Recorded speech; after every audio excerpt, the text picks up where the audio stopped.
Hello good morning, जोहार झारखंड। बहुत बहुत स्वागत है आपका हमारे चैनल पर। तो समय हो चुका है सुबह की बड़ी खबरों को जानने का और अपडेट होने का। तो चलिए जानते हैं आज दिन भर की 25 बड़ी खबरों को। चलिए शुरू करते हैं। और यहाँ पर सबसे पहली बड़ी खबर, झारखंड विधानसभा चुनाव के पहले चरण का प्रचार थमने में महज 3 दिन बचे हैं और कांग्रेस नेता राहुल गांधी इस चुनावी मैदान में कूद गए हैं। ईसाई बहुल सिमडेगा इलाके से राहुल गांधी ने धुआंधार प्रचार की शुरुआत की है। आपको भी बता देते हैं आखिरकार झारखंड में विधानसभा चुनाव क्या है और ऐसे में झारखंड विधानसभा चुनाव में लोग प्रचार प्रसार कर रहे हैं। इसी बीच राहुल गांधी भी इसमें कूद गए हैं और भारी मात्रा में प्रचार प्रसार करने लगे हैं।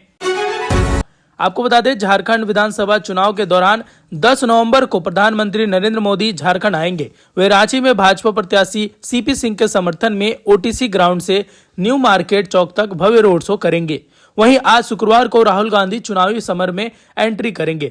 वे सिमडेगा और लोहरदगा में जनसभा को संबोधित कर चुके हैं और काफी बड़ी मात्राओं में घोषणा भी कर चुके हैं। 2 लाख लोगों को कराएंगे अयोध्या में राम मंदिर के दर्शन। रांची में असम के मुख्यमंत्री हेमंत ने रांची में वादा किया कि राज्य में अगर भाजपा सरकार आई तो सुनिश्चित करेंगे कि झारखंड से 2 लाख लोग अयोध्या में राम मंदिर से के दर्शन करेंगे। यहाँ पर झारखंड से 2 लाख लोगों को राम मंदिर के दर्शन का वादा किया है हेमंत बिस्वा ने। ओबीसी एससी एसटी को बढ़ाएंगे कोटा, राहुल गांधी। झारखंड में सरकार बनी तो हर महीने खटाखट 2500 महिलाओं के खातों में आएंगे। राहुल गांधी ने कहा कि एससी का आरक्षण 10 से 12%, एसटी का 26 से 28% और ओबीसी का 14 से 27% करेंगे। उन्होंने कहा कि हर परिवार का स्वास्थ्य बीमा होगा, 15 लाख तक का कवर दिया जाएगा, किसानों को दिया जाएगा। राहुल गांधी ने कहा कि 3200 प्रति क्विंटल एमएसपी धान के लिए दे जाएंगे। तो इस प्रकार चुनावी रणनीति में काफी बड़े बड़े घोषणाएं किए जा रहे हैं। माटी रोटी और बेटी की संकट में रक्षा करेंगे, शिवराज सिंह चौहान का बड़ा ऐलान। शुक्रवार को केंद्रीय मंत्री शिवराज सिंह चौहान झारखंड के रांची पहुंचे। यहाँ उन्हें सरकारों का दायित्व याद दिलाते हुए कहा कि हमारी आदिवासी संस्कृति अद्भुत है, इसे बचाए रखना और आगे बढ़ाना सरकारों का दायित्व है। उन्होंने कहा कि कुछ लोग हैं जो इस संस्कृति को खत्म करना चाहते हैं, लेकिन भारतीय जनता पार्टी ने संकल्प किया है कि हम माटी रोटी और बेटी की रक्षा करेंगे। आसू पार्टी ने जारी किया घोषणा पत्र। झारखंड में भारतीय जनता पार्टी की सहयोगी ऑल झारखंड स्टूडेंट्स यूनियन आसू पार्टी ने आगामी विधानसभा चुनाव के लिए शुक्रवार को अपना घोषणा पत्र जारी किया। आसू ने राज्य के प्रत्येक गरीब परिवारों को सालाना 1.21 लाख रुपए की वित्तीय सहायता देने का वादा किया गया है। आसू पार्टी के प्रमुख सुदेश महतो ने घोषणा पत्र जारी करते हुए कहा कि घोषणा अगर कि उनकी पार्टी सत्ता में आती है तो महिलाओं को सरकारी नौकरियों में 33% आरक्षण मिलेगा और उनकी सुरक्षा के लिए एक आयोग बनाया जाएगा। 90 अफसर लेते हैं बजट पर फैसला, राहुल गांधी। सिमडेगा में राहुल गांधी ने कहा कि हर साल आपकी जेब से टैक्स निकलता है। आप जूते कपड़े पेट्रोल खरीद रहे हैं और उस पर टैक्स लगता है। आप एक शर्ट के लिए जितनी जीएसटी देते हैं उतने ही अडानी देता है। देश का बजट कैसे खर्च होगा इसका फैसला 90 अधिकारी करते हैं। शिक्षा, सेना, हेल्थ पर कितना खर्च होगा उसका फैसला 90 लोग लेते हैं, जिसमें से केवल एक दलित है। अगर हिंदुस्तान की सरकार 100 रुपए खर्च करती है तो आदिवासी अफसर केवल 10 पैसे का फैसला लेते हैं। 10 नवंबर को रांची आएंगे पीएम मोदी।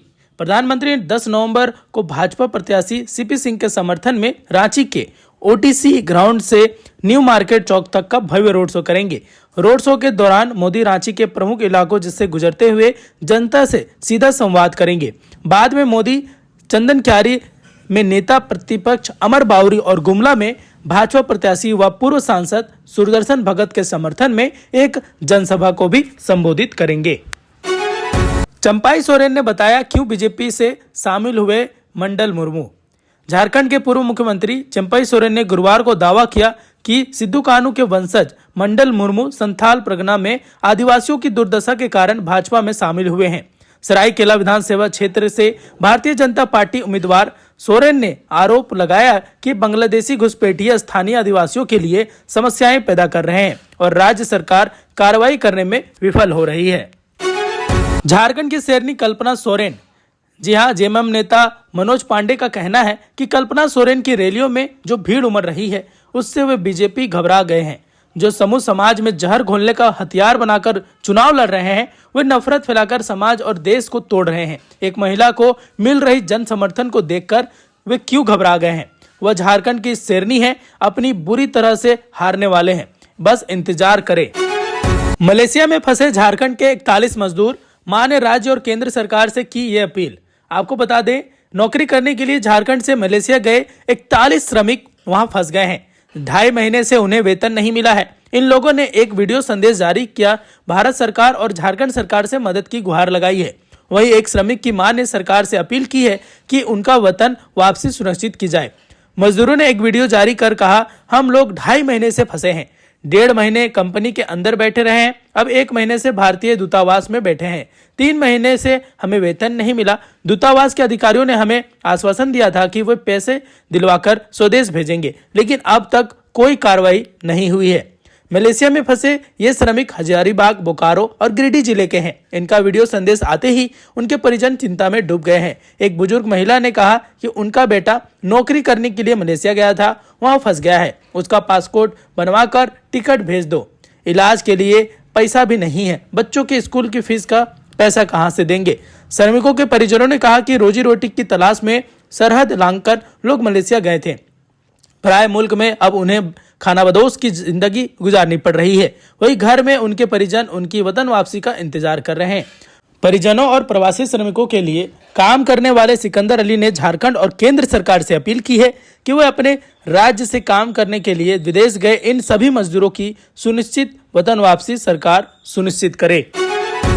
आसू ने किया घोषणा पत्र जारी, क्या बोले पार्टी प्रमुख सुदेश कुमार महतो? झारखंड में होने वाले विधानसभा चुनाव के लिए एनडीए गठबंधन की पार्टी आसू ने अपना घोषणा पत्र जारी किया है। आसू ने अपने घोषणा पत्र में 30 प्रमुख वादों का जिक्र किया है।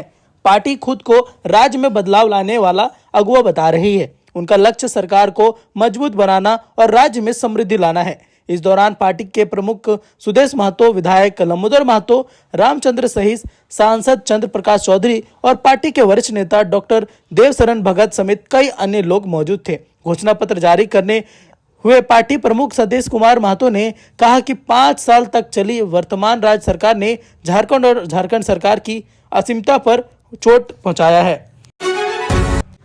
आसू का घोषणा पत्र राज्य के विभिन्न वर्गों के लिए कई कल्याणकारी योजनाओं का प्रस्ताव देता है। पार्टी के प्रमुख नेता सुदेश कुमार महतो ने झारखंड के हर परिवार को 1,21,000 की वार्षिक आय देने का वादा किया है। इस योजना के तहत गरीब परिवारों को 200 यूनिट मुफ्त बिजली मिलेगा और महिलाओं को नारी सम्मान योजना के तहत 2500 मासिक भत्ता मिलेगा। आसू ने किसानों को मुफ्त पानी और बिजली देने का भी वादा किया है। आसू पार्टी का मानना है कि वह राज्य के विकास के लिए रोजगार और पुनर्वास आयोग बनाना और पैसा कानून को जोरदार ढंग से लागू करना जरूरी है। रोजगार बढ़ाने के लिए सुदेश महतो ने राज्य के हर विधानसभा क्षेत्र में उद्योग स्थापित करने का वादा किया है। झारखंड की चुनावी सभा में संविधान दिखाकर बोले राहुल, इसे खत्म करना चाहती है बीजेपी। लोकसभा में नेता प्रतिपक्ष और कांग्रेस नेता राहुल गांधी ने शुक्रवार को झारखंड के सिमडेगा में चुनावी सभा को संबोधित करते हुए कहा कि देश में जल, जंगल, जमीन पर पहला अधिकार आदिवासियों का है। भारतीय जनता पार्टी आदिवासी को वनवासी बताकर उनसे यह अधिकार छीनना चाहती है। हमारा संकल्प है कि हम यह नहीं होने देंगे। झारखंड में चुनाव के ऐलान के बाद अपनी पहली जनसभा में राहुल गांधी ने भारतीय संविधान की पुस्तक दिखाते हुए कहा कि भाजपा इसे खत्म करना चाहती है। इस किताब में भगवान बिरसा मुंडा, बाबा साहेब अम्बेडकर, ज्योतिबा फुले और महात्मा गांधी की सोच है। यह किताब दलित, आदिवासी, पिछड़े, किसान, मजदूर की रक्षा करता है। नरेंद्र मोदी चाहते हैं कि इसे खत्म कर दिया जाए, उनकी सोच को खत्म कर दिया जाए। कांग्रेस नेता ने देश की टॉप ब्यूरोक्रेसी में आदिवासी अफसरों की अत्यंत कम भागीदारी का सवाल उठाया है। उन्होंने कहा कि आदिवासी की देश में कुल आबादी 8% है, लेकिन उन्हें 100 रुपए में से 10 पैसे भी खर्च करने पर अधिकार नहीं है। देश के कुल बजट का जो खर्च होता है उसका निर्णय सिर्फ 90 अफसर मिलकर लेते हैं। इनमें मात्र 1 आदिवासी, 3 दलित और 3 पिछड़े वर्ग के हैं। इन अफसरों के पास मात्र 6 रुपए 10 पैसे खर्च करने का अधिकार है। हम चाहते हैं कि पैसा कहां और कैसे खर्च होगा, यह निर्णय लेने का अधिकार 90% आबादी वाले आदिवासी, दलित, पिछड़ों और अल्पसंख्यकों को मिले। राहुल गांधी ने कहा कि मैंने संसद में इसलिए जातीय जनगणना की बात उठाई है, इससे यह तस्वीरें सामने आ जाएगी कि किस संस्था में किस समुदाय और जाति की भागीदारी सबसे ज्यादा है। पर इस पर लोग कहते हैं कि राहुल गांधी देश को बांटने की कोशिश कर रहे हैं। नेता प्रतिपक्ष ने भाजपा पर हमला बोलते हुए कहा कि इनका काम भाई से भाई को धर्म से और भाषा को भाषा से लड़ाना है। यह हर जगह लोगों को बांटने की बात करते हैं और हम नफरत के बाजार में मोहब्बत की दुकान खोलना चाहते हैं।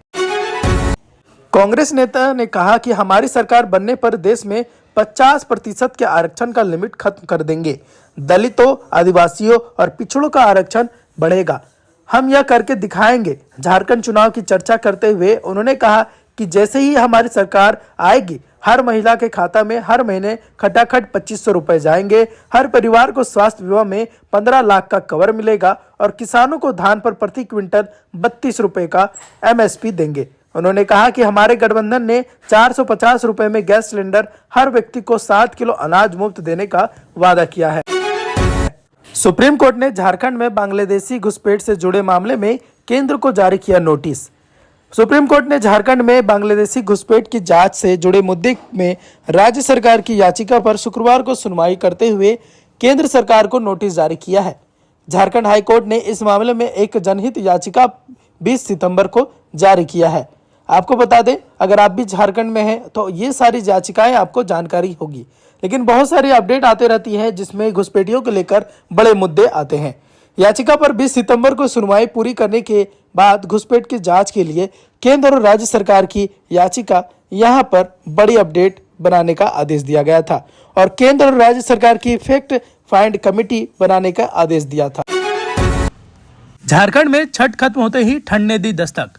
कुहासे के साथ दिन की शुरुआत, दोपहर में छाएंगे बादल, अब नहीं होगी बारिश।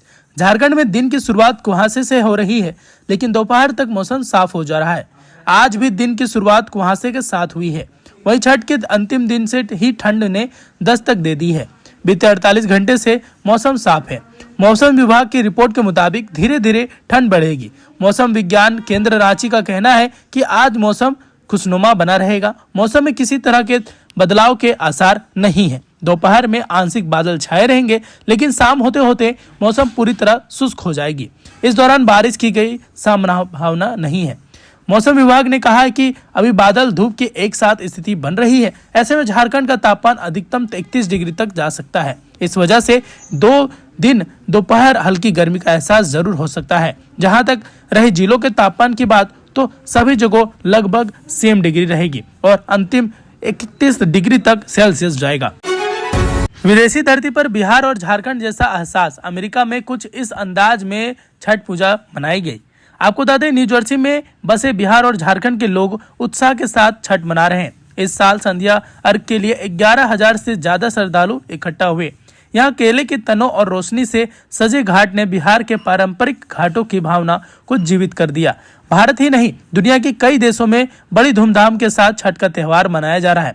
अमेरिका के न्यू जर्सी में भारतीय समुदाय से जुड़े लोगों में भव्य छठ पूजा का आयोजन किया। न्यू जर्सी में बसे बिहार और झारखंड के लोग उत्साह के साथ छठ मना रहे हैं। इस साल संध्या अर्घ के लिए 1,000 से ज्यादा श्रद्धालु इकट्ठा हुए। यहाँ केले के तनों और रोशनी से सजे घाट ने बिहार के पारंपरिक घाटों की भावना को जीवित कर दिया।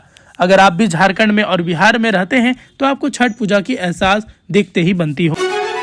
यूपी में बैठे बैठे ही बीजेपी के लिए झारखंड में गेम सेट कर रहे हैं योगी आदित्यनाथ। आदिवासी सीट वोट बैंक वाला प्लान समझिए। आपको बता दें, अगर आप भी योगी आदित्यनाथ के समर्थन है और यहाँ पर योगी आदित्यनाथ की सरकार उत्तर प्रदेश से ही झारखंड में आदिवासी वोट बैंक को भाजपा के लिए साध रहे हैं। योगी सरकार ने भगवान बिरसा मुंडा की 150वीं जयंती पर जनजातीय गौरव दिवस को जनजातीय भागीदारी उत्सव के रूप में मनाने का फैसला लिया है। यह उत्सव 15 नवंबर से 20 नवंबर तक के बीच राजधानी लखनऊ में आयोजित किया जाएगा। गौरतलब है कि झारखंड में आदिवासी जनजाति की संख्या प्रभावी है। यूपी में वनटांगिया और जनजातीय लोगों को प्रतिभा का दर्शन होगा। लखनऊ में इस महीने आयोजित होने वाले कार्यक्रम में जनजातीय जीवन की झलक देखने को मिलेगी। कार्यक्रम में देश के विभिन्न हिस्सों से 300 से अधिक जनजातीय कलाकार प्रतिभाग करेंगे। कार्यक्रम का शुभारंभ मुख्यमंत्री योगी आदित्यनाथ करेंगे। राजधानी में संगीत नाट्य कला अकेडमी तथा भागीदारी भवन में इस कार्यक्रम का आयोजन होगा। योगी ने झारखंड में जाकर प्रचार भी किया है और इसकी चर्चा भी की है। मुख्यमंत्री योगी आदित्यनाथ की मंशा है कि अनुरूप जनजातीय भागीदारी उत्सव में देश के 22 राज्यों उत्तर प्रदेश, मध्य प्रदेश, राजस्थान, उड़ीसा, सिक्किम, त्रिपुरा, असम, गुजरात, छत्तीसगढ़, महाराष्ट्र, उत्तराखंड, झारखंड, जम्मू कश्मीर, बिहार, मिजोरम, मेघालय, पश्चिम बंगाल एवं दिल्ली समेत अन्य देशों के कलाकार भाग लेंगे। इसमें जनजातीय कलाकार, हिस्सा शिल्प, बुनकर, चित्रकार आदि शामिल होंगे। वहीं स्लोवाकिया एवं क्रोएशिया अंतर्राष्ट्रीय देश के कलाकार भी उत्सव में भाग लेंगे। जनजातीय कलाकारों के साथ साथ घुमंतु जातियों, नट, बहुरूपीय एवं भमंग वादन, कच्ची घोड़ी, लॉगमैन, कठपुतली के कार्यक्रम आयोजित किए जाएंगे। कार्यक्रम में आदिवासी कलाकारों द्वारा निर्मित हस्तशिल्प, परिधान, व्यंजन, जनजातीय खेलों के अस्तित्व, आकर्षक शिल्प से सुसज्जित 100 दुकानों का भी शिल्प में मेला लगाया जाएगा।